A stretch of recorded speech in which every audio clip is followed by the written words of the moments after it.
I see as the goal at Katalyst is kind of the resurrection of almost the warrior class. I always wanted to do Krav, so see if there's a Krav gym. They want people to feel confident, and I get that, but false confidence gets people killed. My first question when people ask me, so could you just run? Is I'm like, well, how much do you practice that? Welcome, Katalyst viewers, the few that are out there right now. We are here in our studio, in quotation marks. We're actually here on the mat in our gym. We're at me and probably one of the most prominent instructors here at Katalyst are gonna, well, one who fills in for me the most and probably teaches the most classes besides me.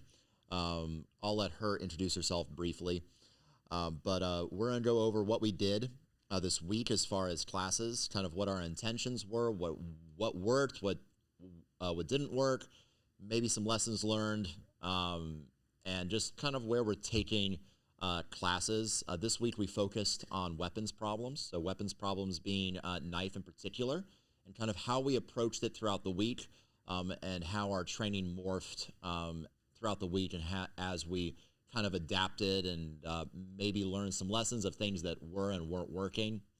One of the things that we always try to keep in mind in class is always pairing as much resistance as we can during class, while still maintaining a learning environment. So we're not just all out fighting, but we're trying to pair resistance with what we're doing at all times if possible. So that can present a problem as we're going through all ranked classes. So we'll talk a little bit about that as we get through the podcast. But Asia can introduce herself now. Just tell us a little bit about yourself, and then probably like martial arts background and how long you've been training at Katalyst and Yep. So things like that. Asia, I first started off with martial arts. I think I was about 10 years old. My dad took me to like a festival carnival thing, and they had all these booths up. You were a victim of like booth marketing? Yes. Oh my gosh. No. I was 10. My dad was. Okay, because I've sat out in the hot sun on those, and no one has signed up. I think they're a thing that's fading from modern well, I was marketing, a victim of that. Did they have a break the board thing or a spin they had red wheel? uniforms. Okay, yeah. So Nice. It was that I was like interested in that, and then they also had like this speed skating booth thing set up. I don't know, it was really weird. So it was like they were competing. I get like trying to like Get viewers, or no, like get bodies. trying to sell whatever to my dad, and I was like, yeah, I want to go fight people. I just been a tomboy my entire life. Always been outside playing in the dirt. Like, Yeah. I hate dolls, hate Barbies. You can't stand pink. I cannot stand the color fucking pink. I made a pink stripe to put on belts for our advanced classes. I think she almost left the gym because I did this. Created such a rift. The threat was there. But I'm still going with it. I mean, I have not backed down. And I'm still here. So I don't have a pink stripe on my belt, so might be. Yeah, I'm gonna get to like the last the She class will not right get before. a brown belt because of this. That's fine. So I joined Taekwondo. I did that. I was at one school for about 5 years. Jumped over to another school for about another 4 to 5 years. So from like 10 till 18 when I left for the Navy, I was always in Taekwondo. Competed all the time. After I joined the Navy, got to my first duty station, went over to another gym. We dabbled in like Sambo, Muay Thai, a little bit of Jiu-Jitsu. Came up to Virginia. That's where I got into boxing. Competed some with that. I had like three or four fights with that. Then went on a few year kind of break. And then when I came back down to Virginia Beach, I actually went back to my old boxing gym and found out it had been shut down. I was like, well, I always wanted to do Krav, so let's see if there's a Krav gym. And that's when I found you, when you were still over at Britt's. I think that was spring of 21. Yeah. And then just took off from there. So Yeah. So now I'm Krav, Yeah. cross-trained jiu-jitsu, a couple other gyms. Yeah. Competing. Yep. And then ShivWorks courses. Yep. Awesome. Yeah, and you do need to nail down like your briefing and your intro for ShivWorks now, because they're going to start having you introduce yourself. So you're going to have to make this like a consistent thing. I can't just shoot from the You hip. can't just shoot from the hip now. It's like you have to have a bio and all this fancy stuff. adding in military experience and have to sound all serious. Yeah. Well, and that includes some fun stuff about you, but yeah. But she's been much more of a instructor whenever she can, showing up for ShivWorks. So that's been really, really awesome. Craig just kind of adopted her on the instructor team over there. I think she actually got introduced as a full-fledged instructor this time, not as an assistant. So that's a step up. Baby steps, but Baby steps. No, but that's really cool. still light years ahead of me. So. Yeah, yeah. Well, when you travel that much and you teach that much, like you get the reps in, and that's what's important in teaching is reps. It's just like learning any skill; it's reps based. So the more you do it, the better you get at it. Yeah, definitely. and like under guided instruction too is better. So and Craig and Brian are probably some of the best in the industry. They're phenomenal. So like as far as instructing and teaching, I am in awe every time I go to a ShivWorks at how well organized it is, and everybody comments at the very end about how well the instructional all works. I actually have a list going on my phone about all like the really cool, at least to me, they're fancy words. Yeah. Like he uses like these really beautiful words. I'm like, Craig or Brian? Mostly Craig. Yeah. So I got a list of words that he uses, and I'm like, this is sick. Yeah. You just got to remember what they mean. I love the intentionality with language that they use. They use words that are very well thought out to describe certain situations perfectly, and it's very nuanced, and it's something that I aspire to as an instructor.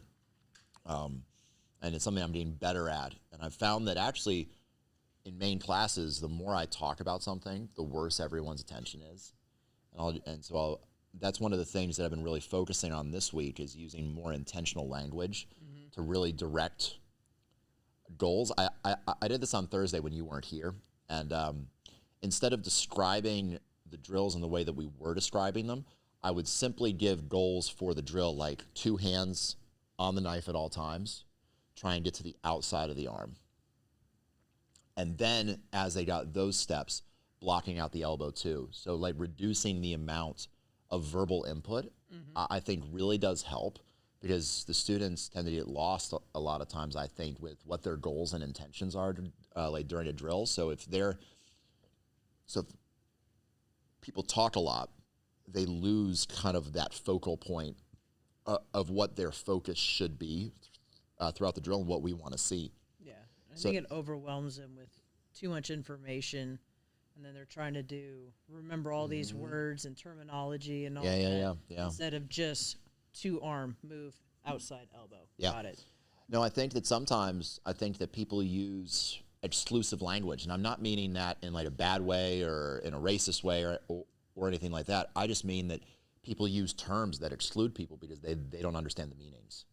And so I think that's a flaw of an instructor, and you watch people, and they'll describe things in industry terms, like we're going to do north-south and then an arm bar, and then we're going to do the outside 2-on-1 and the front side 2-on-1.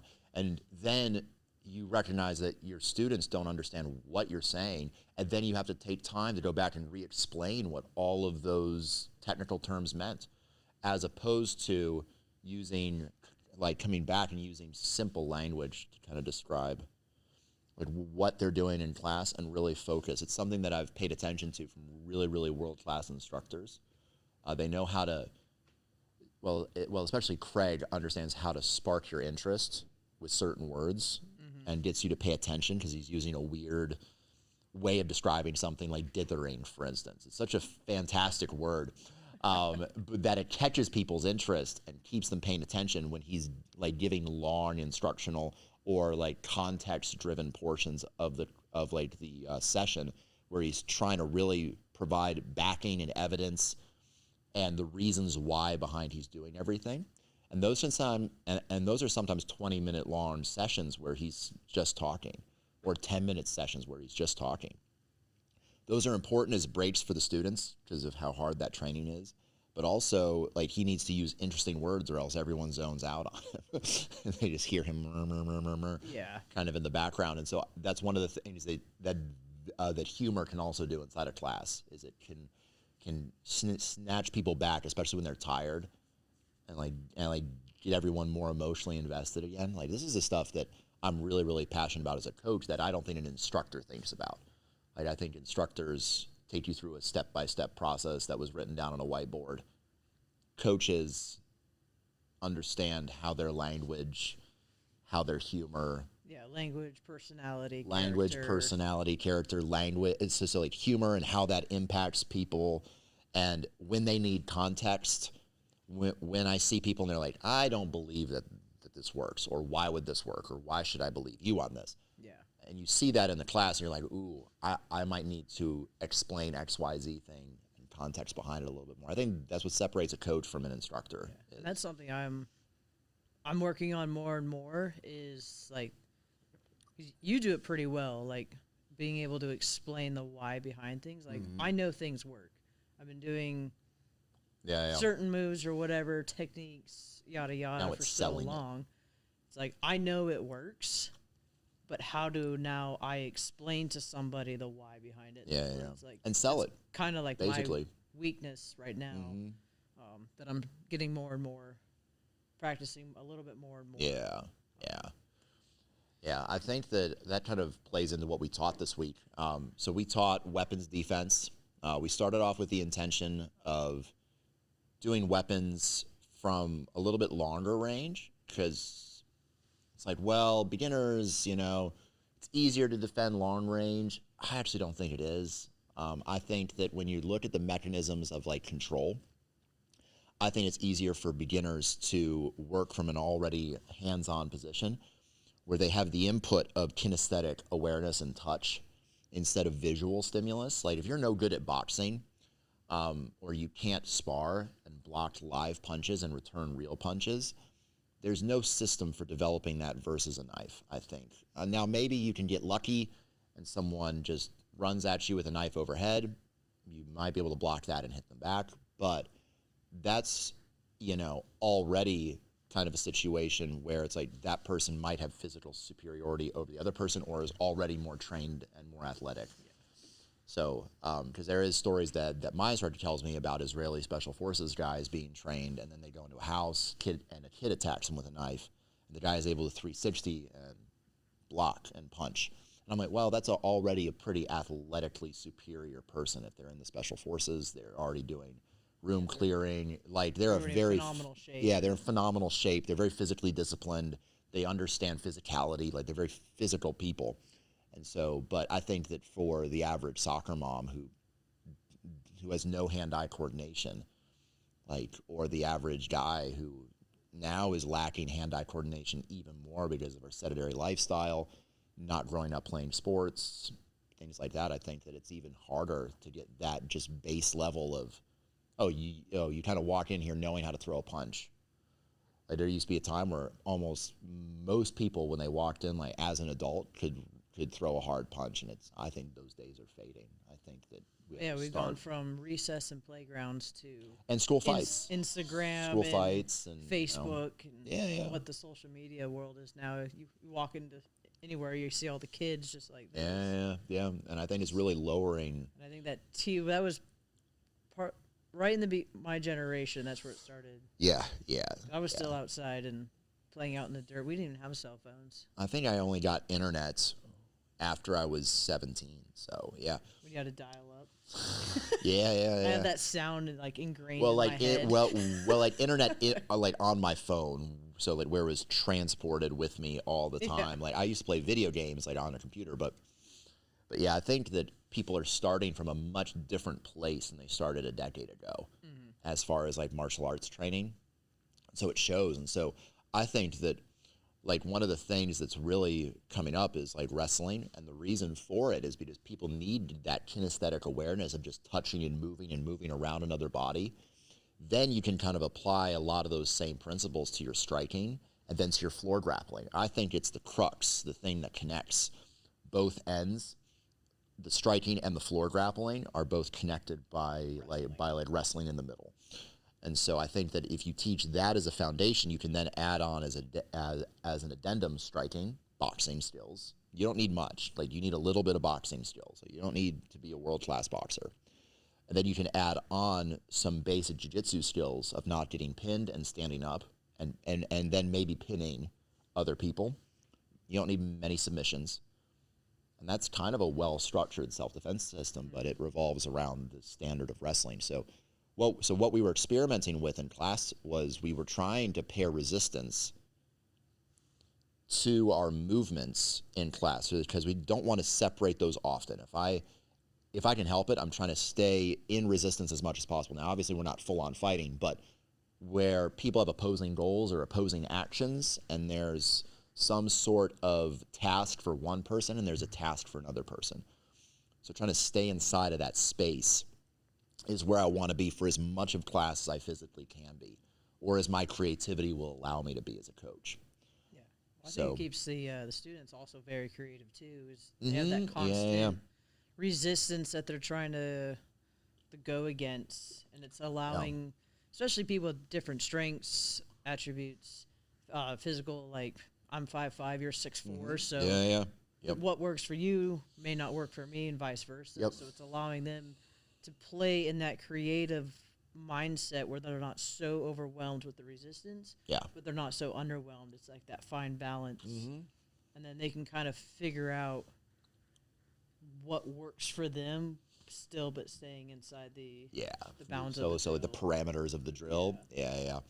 No, and like as we went on throughout the week, we started off with long range, and then it's like, I don't like this. Like, I'm not getting the results that I want to see of the level of intensity that I'd like to see. Because I can plug that in with more advanced students, because then we can actually put gloves on.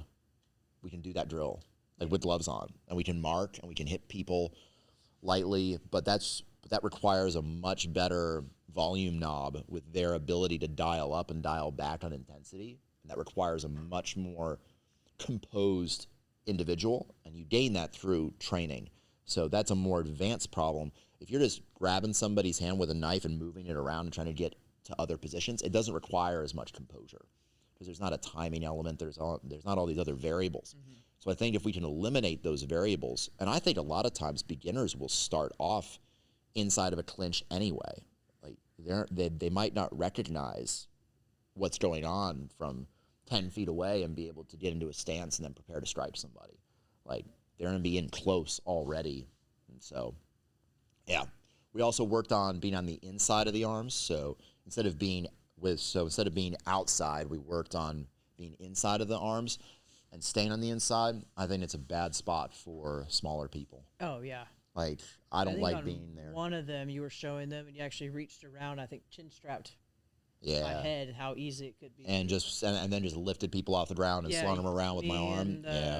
Heidi, I think, you're just like, whoop. Just pick people up. Yeah, so being on the inside is not so good for very long. Like, it's a good momentary point to stabilize, but like, I want to be on the outside of someone's limbs if I can. Oh, yeah. That one comes with its own negatives, like hand switches and stuff like that can be more prevalent, but I think that like the mobility is far better on the outside of the arms than on the inside of the arms. Yeah, disengage a little bit easier. Yeah. You can move around toward their back a whole lot easier. Yeah.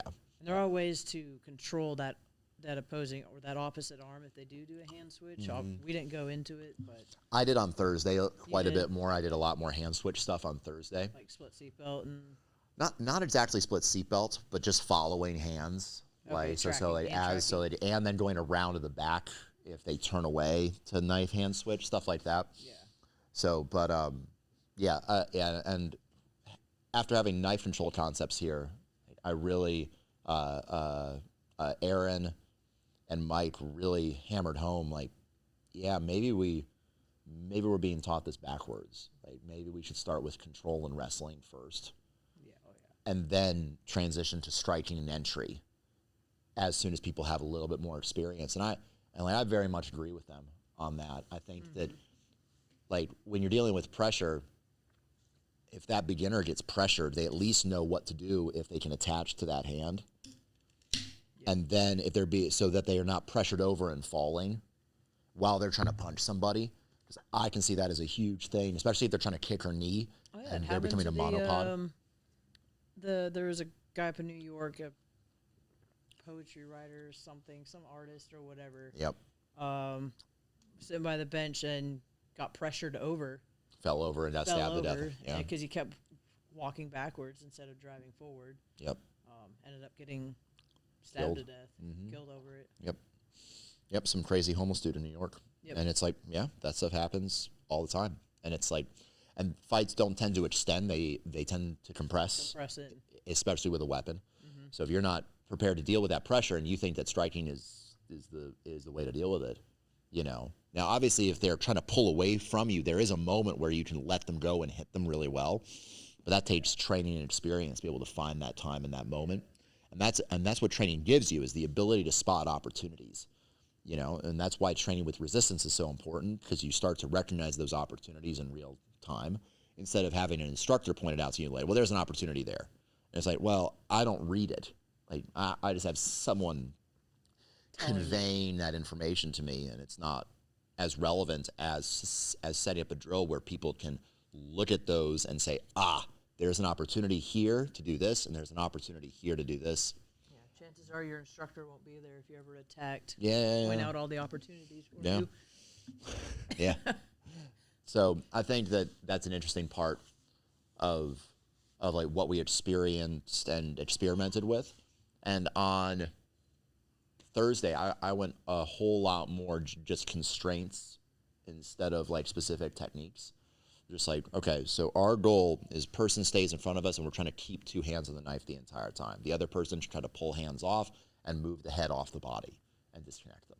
If they can disconnect, then come back in and try to re-get your hands on the knife. This is a continuous drill, so there's no winning and no stopping and no switching. It's just like a continuous problem-solving session. But if you come at it that way, I think that people learn a whole lot better and can adapt under pressure. Because I don't need them to look a certain way. Like, I don't need them to perform a certain technique a certain way. Like, that's not the end goal of my training, is to preserve some art or art tradition. It's effectiveness at the end of the day. So if what they do is effective, Doesn't have to look pretty. it doesn't have to look pretty. Yeah, it doesn't. Yeah, it just has to work. And so we can pressure test that. Like, we have tools for that here. So Principle based, not beautiful technique based. yeah, I think I think the days of doing forms in front of a mirror and thinking you're doing self-defense is over. You don't like doing your poomsays? They never got called that at my karate gym. I was Taekwondo. So. Oh yeah. No, it's just like your katas. So yeah, no, I hated kata. They were Worst great. part of martial arts training. I was just there for sparring. I sometimes wonder what kind of practitioner I'd be now if I'd started like jiu-jitsu or kickboxing instead of doing like karate from the time I was 18. Yeah. I kind of wish I had done wrestling. I always thought wrestling was gay, because literally the only time I ever saw it was just dudes and They need a super serious tight singlets rebranding. They need a serious rebranding. with like weird looking earmuffs, and I was like, I will never do that. And now I can't stop doing it. I don't even like striking anymore because I'm always wrestling or grappling. yeah. Wrestling needs a rebrand. I think that if they went with rash guards and at least maybe Valtudo shorts, like the tight shorts, like that would be a heck of a lot better than like the singlet. I mean, you know, it's like it needs a rebrand. Like you could wear like no-gi shorts and a rash guard, and that would be fine. And I think that a ton more people would do it if it looked like that, as opposed to the whole, singlet. Yeah. Gross story. I went to a jiu-jitsu tournament, and one of the guys in the absolute division, I was not competing in this one, showed up, and he was in a singlet. This dude was a 300 or 270 pound whale of a man with chest hair covering his whole front and back. I would have tapped immediately. And his singlet was one of those U-cuts. Yeah. Yeah. The tentacles coming out. Yeah, so he had the entire fur just sticking out of the front of like his singlet. Imagine just being a person on bottom and just the sweat. Well, and you know that he's a wrestler, so like he was going to do top position the entire That's time. psychological too. That's psychological warfare too, right there. Yeah. He won. Yeah. If I ever go to a tournament and a chick shows up wearing that, I'm gonna immediately tap. You don't have to deal with the amount of body hair that this Wolverine. This is true. I won't have to deal hopefully with not. That this Wolverine has showed up with. I hope not. It was like, and you're like, my gosh. Anyway, but yeah. So There was one, I was grappling Nick one day, and it's just a straight up psychological tap. His shirt was just soaked in sweat, and he like did like mother's milk on me, and put the whole shirt on I the could face. still like kind of breathe, but I was inhaling like his sweat, and I was just like, I got to tap, bro. Like this is. In case you're watching this podcast, this is one of the things that like martial arts prepares you for that you don't think is going to happen. Just how close and gross that some self-defense situations are. It's like you look at like real self-defense versus smelly homeless dudes, and you're like, I don't want to touch that dude. Like, let alone like grapple him. But like doing this on a regular basis, it kind of inoculates you to a little bit of that close physical contact, which is gonna be a thing inside of real self-defense, and that being that uncomfortable. Now, I forget how traumatizing some of it must be for new people, especially like grappling, and like their head is here and your hips are here, and you're just putting your hip bone like on their face, and it's like, yeah, I forget how traumatizing this must be for some new person. And it's like, yeah, this is just how fighting like this works, you know? I love having trials on like wrestling or ground weeks. It's like you're about to get introduced to. Woo! Yeah, yeah, it's tough. Like any form of martial arts training is going to be tough, and it's the gyms who want to sell you the. Have the great sales system, and and the classes that are designed to make you feel good and feel confident every time you leave that you kicked ass throughout the whole session. You two are a king or a lioness or whatever the newest, latest, greatest self-affirmation term is. It's out there on the internet. And I think one of my favorites, it's a jiu-jitsu one. It's like the world's an ocean and I'm a shark. Like, shut up, you're a fucking blue belt. Like, I'm a blue belt too, and I get wrecked by people all the time. It's like there's no ocean. You're a land dweller. I feel like a little sardine fish just floating around. That's what I feel like. Yeah. Little shrimp. Depends on the ocean you're in. Depends on the ocean you're in. You are not a shark. Little pond. Yeah, you're probably a 5-pound bass in a pond full of bluegill. Yeah. Sometimes it's the Dead Sea. There's nothing in there. You are the only microscopic bacterial life form. I've left class many of times just like, God, I just got wrecked. Yeah. So what did we? So we covered. No. So we covered knife in class from a control from a front side 2-on-1. So 2 hands on the knife. And then we worked just situations off of that. Two resolution, 2 takedowns. Yeah, we did. Yeah, we did takedowns. We did the knife control concepts takedowns. So we did a snap down to the front, and then a spiral takedown to the rear. I like that one. They're really good ways to introduce beginners on how to hit the mat, like because a lot of knife resolution has to end in a takedown or a weapons deployment. Like you might not be able to just throw them away and run, depending on the environment and the situation. You might have to take them down. The whole just run. Yes. My first question when people ask me, so could you just run? Is I'm like, well, how much do you practice that? How often are you running? And if the answer is, factors. Oh, yeah. Yeah, like not even besides like how often do you run and how good are you at it? Do you get out of breath by running 3 feet? Do you get winded going upstairs? You too might not be able to run away. Yeah. Then you have environmental factor, like where you're at. Are you in a? Yeah. You're not going to always be in a nice open mat room. Yeah. Be in a parking lot between 2 cars. You can be at a rest stop off I-95. Well, isn't that where ambushes occur? Is places that are hard to get out of? Yeah. Yeah. Like if I was a predator setting up my ambushes, I'd want it to be in places that weren't easy to escape from. So, yeah. That's like, do you have your family with you? You can't just run. Yeah. We got your kids or whatever with you. It's such a shallow dismissal of the problem. It's like people who give those type of solutions have not thought about it in any way, shape, or form, and are just dismissing it. Well, even people who are supposedly well educated in violence, like certain Navy SEALs who have a large podcast and supplement company, but like they'll put out advice, and it's like, this is not well thought out advice on this topic. It's like, just run away, and it's like, that's not possible for some situations and for some people. If you can, yeah. Well, yeah. Well, and it's like people are like, well, like, how do you deal with someone with a knife? And I'm like, well, are you proportionally armed most of the time yourself? Like, meaning, like, do you at least carry a blade of your own? Pepper spray? Do you carry a gun? Like, these are things that you should probably consider if you're interested in or think that this is something that might be an issue for you. Not only look into, but also train with. Yeah, train with. Absolutely. That's why we go to shivworks. Yeah, that's why we go to shivworks. We shoot each other with simunition. Yeah. Stab each other with fake knives.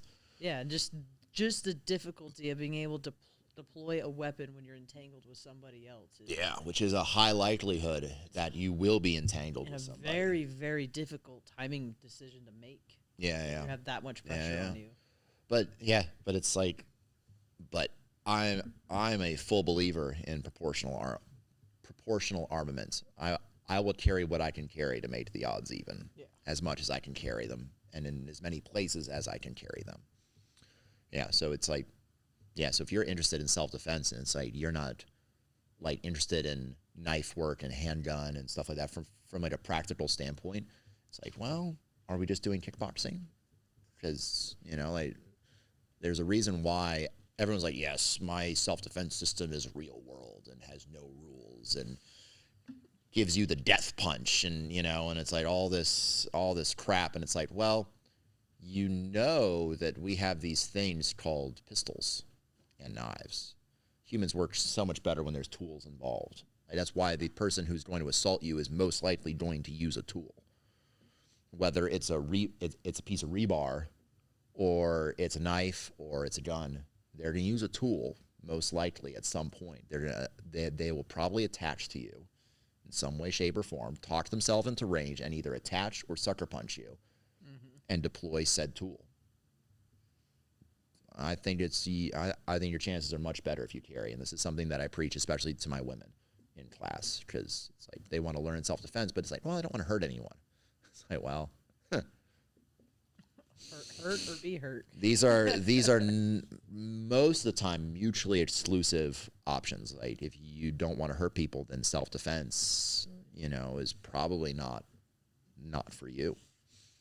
So it's like, it's like discussing the reality of that situation. It's why I hate like women's self-defense, like seminars and stuff like that. It's such crap. I hate it. It's such crap. Like the whole like.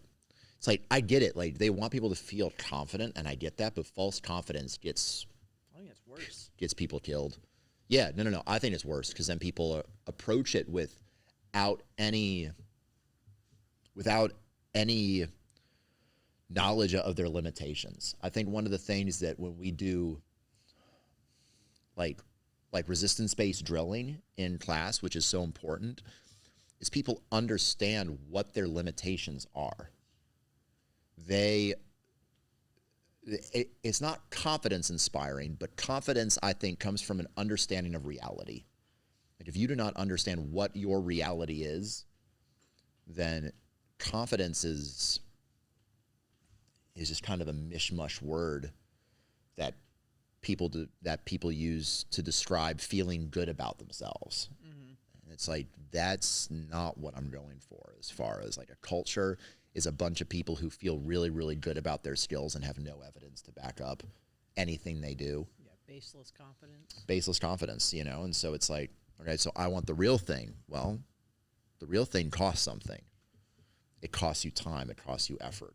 Some people here have cauliflower ear, like, you know, like they have cauliflower ear, or their toes are bashed up, or, you know, it costs you something, you know. It's like, yeah, and gyms that train for real, like you're gonna have those There's things. the emotional cost and investment too in it. Yeah, not getting, feeling good about yourself Like sometimes. come out of a class, you're like, Oh, God, I I did got horrible. wrecked I got today. wrecked But it's all day like, today.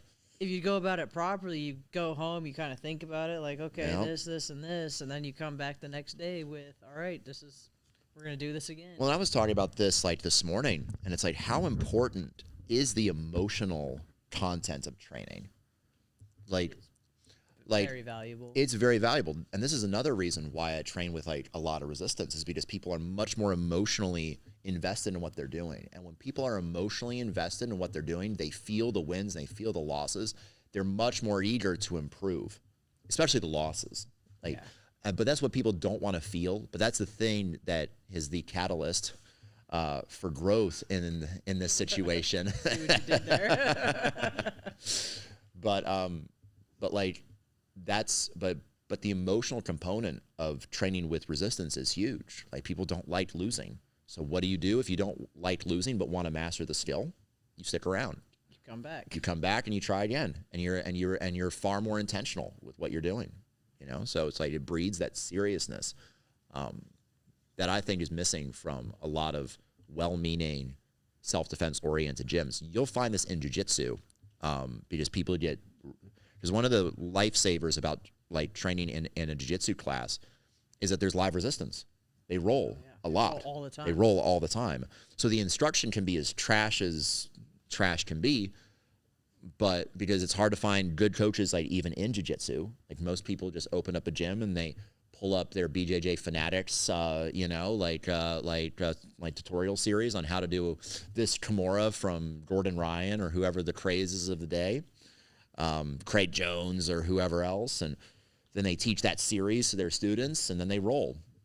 And it's like, that's not nuanced instruction. That's being an instructor, not a coach. But because they roll live, people learn. In spite of the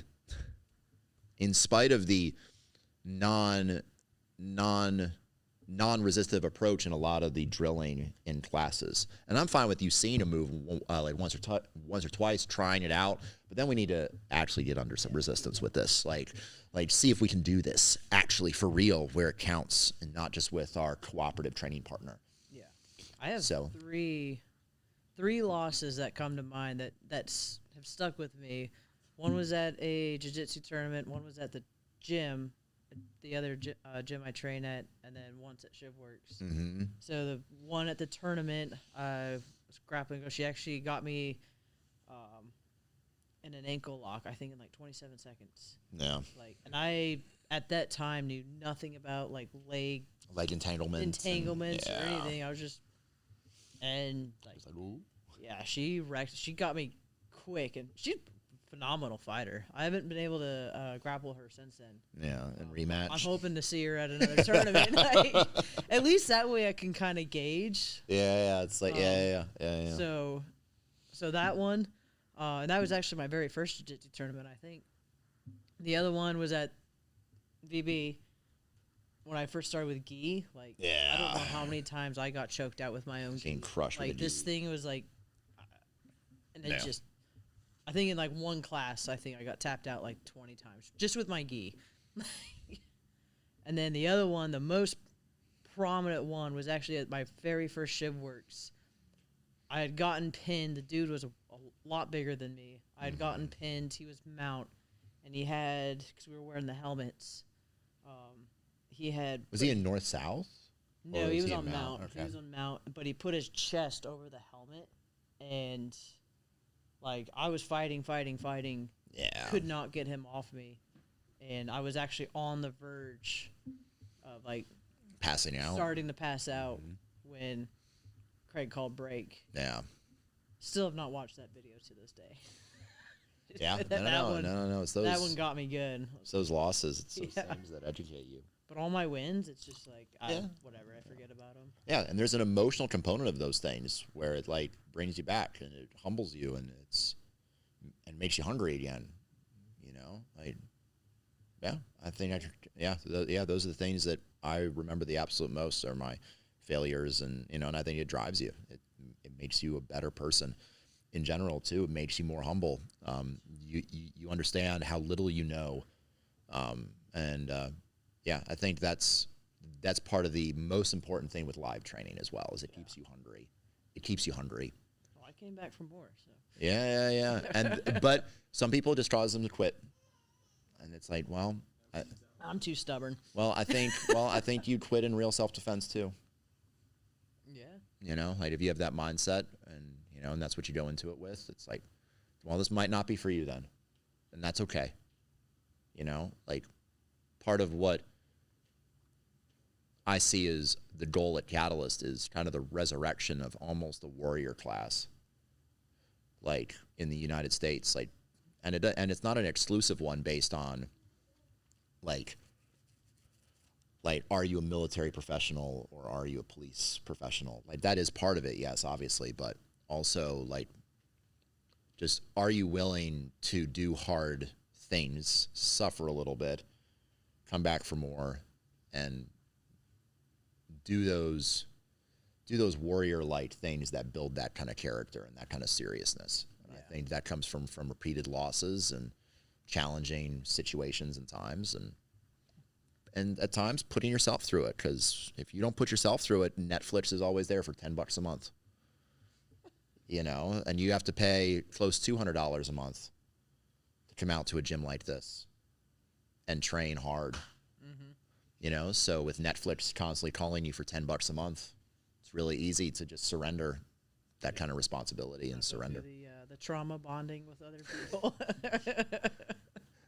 We have an interesting group of characters here. It's very funny. Well, I think that's about all the time we have for today. We're just kind of BSing about like what happened this week and kind of our intentions and what we're learning about in class. We'll probably do this a little bit more often, like as we cycle through the modalities. Maybe we do a Friday each time and just sit down and document. It'd be a cool like a documentary process as well. Yeah. For like doing things and just having it live on YouTube. But anyway, tune in for more if you want to hear more of these discussions.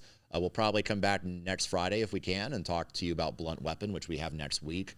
Then after that, we'll rotate into grappling on the floor, talk to you about like what our intentions and more specific things are with that. Back to striking again, then back to grappling, and then back to weapons again. So we will see you. Yeah, drop questions in the comments. If you want to hear what we think about something, I'll be more than happy to tell you what I think. I tend to be blunter on the internet actually than I am in real life. So after dealing with all the fun comments and cool stuff like that, You do the fishbowl of comments. like we do need to do the fishbowl of comments. But I'm blunter on the internet than I am in my classes. So So hey, if you have a question, shoot me a comment or shoot me a DM. And this is David signing out.